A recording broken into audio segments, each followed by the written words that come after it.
Merci d'être avec nous. Vous avez un micro juste derrière vous, et puis je vous passerai celui-ci au fur et à mesure de notre conversation. Pour vous présenter peut-être, Cécile Prieur, vous êtes donc directrice de la rédaction de Ex-L'Obs, Nouvel Obs, du Nouvel Obs. Vous avez fait toute votre carrière au Monde, où vous êtes entrée en 96, vous avez notamment couvert l'actualité judiciaire puis la santé. Vous avez occupé différents postes hiérarchiques et vous étiez depuis 2015 directrice adjointe de la rédaction. Vous supervisiez en particulier l'édition numérique. Vous coordonniez les enquêtes internationales menées avec le consortium d'investigation comme les ICIJ, comme les Panama Papers.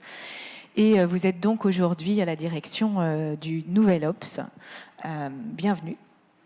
Quel est le premier combat ou le premier débat de société que vous avez eu à cœur de porter au cours de cette carrière ? Alors, au cours de toute ma carrière, ils sont très nombreux. Je vais peut-être parler essentiellement de ce que je fais au Nouvel Obs. Voilà. Et donc, le premier combat qu'on a mené quand je suis arrivée en fin décembre 2020. Il s'avère que c'était exactement au moment où sortait un livre qui a fait énormément de bruit, qui s'appelle La Familia Grande, de Camille Kouchner. Et donc, une des premières couvertures qu'on a fait, c'était de mettre Camille Kouchner en une de l'Obs à l'époque, donc en janvier 2021. Et donc, qui a été une déflagration très importante dans la société, puisque la question de l'inceste, évidemment, était connue, mais était un tabou extrêmement important encore à l'époque. Et donc, la révélation par Camille Kouchner de l'inceste qu'a subi son frère jumeau a été un grand moment, je pense, dans ce qu'on appelle la libération de la parole, qui a commencé avec MeToo 2 ans auparavant. Et donc voilà, ça, je suis très fière de l'avoir mené. C'est vrai que c'était un peu la première couverture dont j'estime être un peu la responsable, en tout cas avec l'équipe que j'avais montée à l'époque, et donc qui, moi, m'a paru exactement dans le droit fil de ce qu'a fait le Nouvel Observateur depuis sa création en 1964. Il s'avère que c'est nos 60 ans cette année, donc on est en train de se replonger complètement dans notre histoire, on revisite cette histoire, d'ailleurs on prépare un livre qui s'appellera 60 ans de révolution sociétale, avec le Nouvel Obs, qui sortira à l'automne. Et tout ça pour dire quoi ? Pour dire qu'en 1964, quand Jean Daniel et Claude Perdriel ont créé le Nouvel Observateur, ils l'ont créé exactement avec cette envie de raconter la société. À l'époque, une rubrique qui s'appelait justement Notre époque a été créée. Et qu'est-ce qu'a fait Notre époque ? Il a raconté le féminisme, il a raconté l'écologie dans les années 70. Évidemment, tout ça a abouti au manifeste des 343. Mais je peux vous raconter, par exemple, en 1972, il y a eu le premier coming out homosexuel à la une du Nouvel Observateur avec Guy Hockenheim, qui était un événement majeur, où il racontait publiquement à ses parents qu'il était homosexuel. En 1987, il y a eu Jean-Paul Aron, qui était un militant de la cause homosexuelle aussi, qui a raconté une couverture très importante qui s'appelait Mon Sida. Voilà. Et donc voilà, le Nouvel Obs a toujours été dans ces combats sociétaux parfois difficiles. Aujourd'hui, on soutient complètement le combat sur la fin de vie. On a fait un manifeste l'année dernière pour le soutenir. Mais on est aussi, et ça c'est très important de le dire, ce n'est pas que des combats, c'est aussi on pousse les faits de société, on les porte, on les révèle. On fait beaucoup de couvertures sur évidemment les questions écologiques, féministes, mais sur la parentalité. On a fait une couverture qui s'appelait Tous HPI l'année dernière, qui a fait pas mal de bruit. Vraiment, on porte ça. Il y a encore 3 semaines, on faisait une question qui nous taraude tous. C'est par exemple, avec l'utilisation des écrans, sommes-nous devenus plus bêtes ? Voilà. Donc on essaye aussi de le faire avec une tonalité qui est propre au Nouvel Obs depuis 60 ans. Et on va reparler de la façon dont vous faites ça. Dove Afflon, bonjour.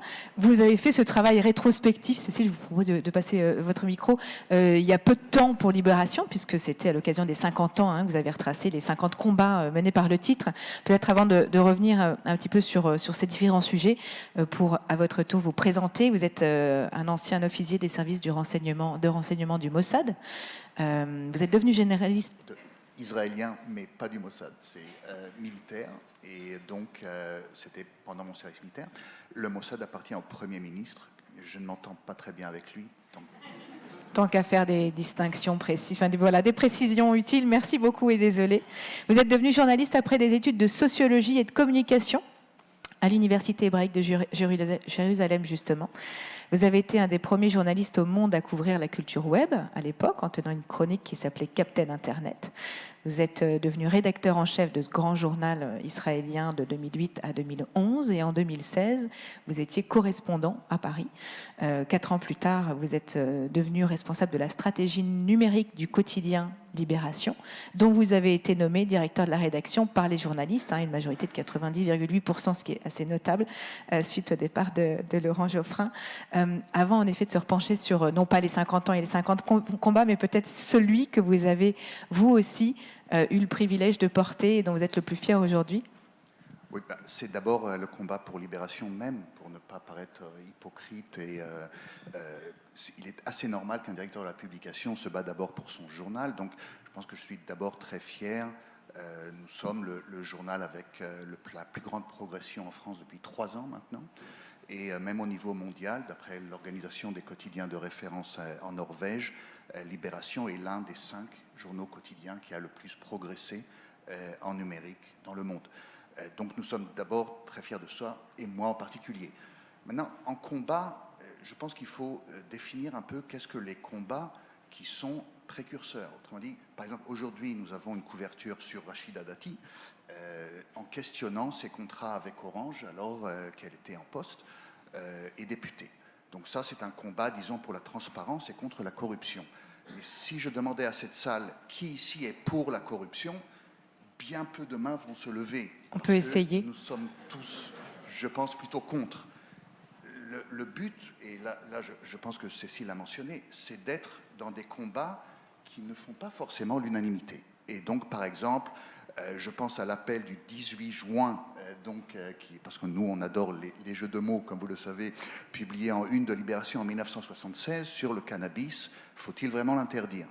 Nous avons fait, ces 3 dernières années, 4 unes sur le cannabis, et pourtant le président de la République continue à penser, alors que l'Allemagne s'y est mise sur le terrain fédéral, le Portugal, l'Espagne, en Italie sur 2 régions, la France est le seul pays, malgré tous les combats de libération, à continuer à être dans un climat répressif.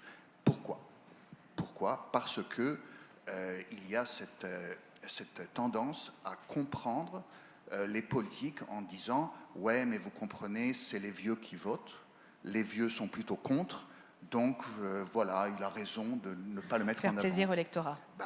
Et l'Allemagne et le Portugal, donc il faut préparer l'opinion. Et je connais, moi, des vieux qui fument, donc à plus forte raison qu'ils sont pour.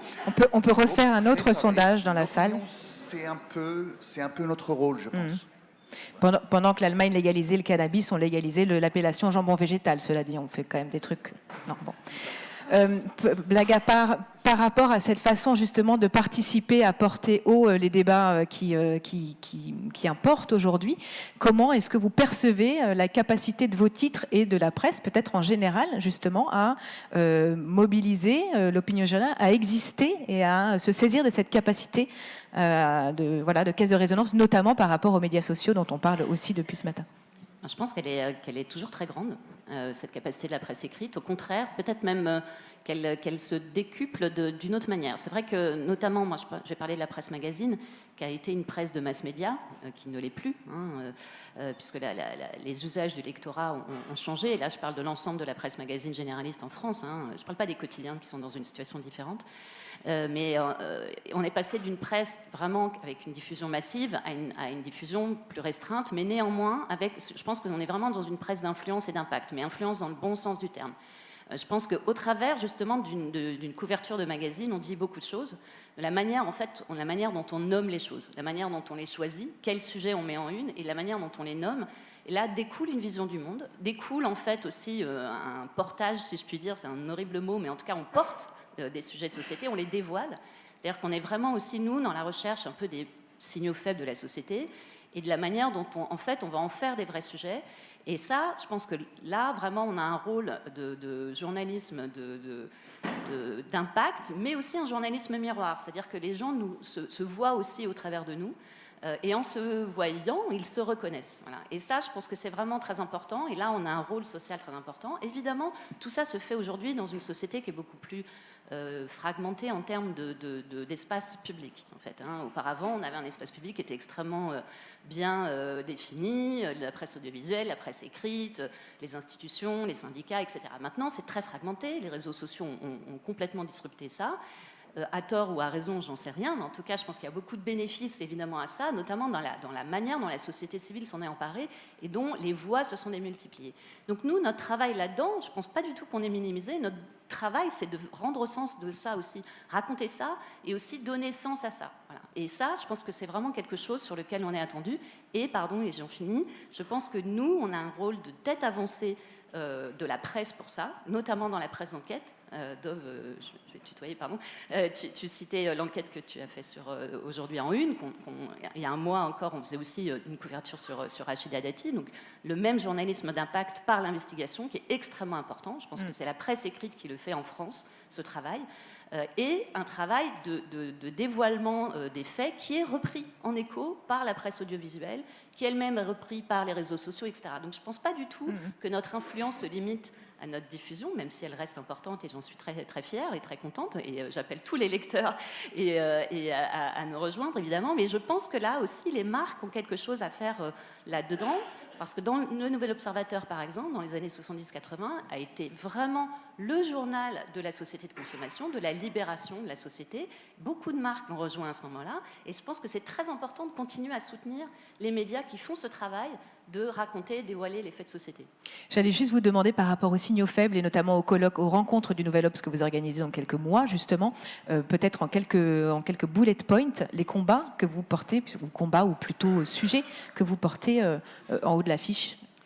Alors en fait, on est lancé dans un cycle mensuel de dialogue qu'on a voulu dans le champ progressiste. Voilà. Donc on fait dialoguer la gauche, toutes les gauches entre elles, mais pas que les gauches, mais en tout cas tout le champ progressiste. Donc on a commencé avec l'écologie.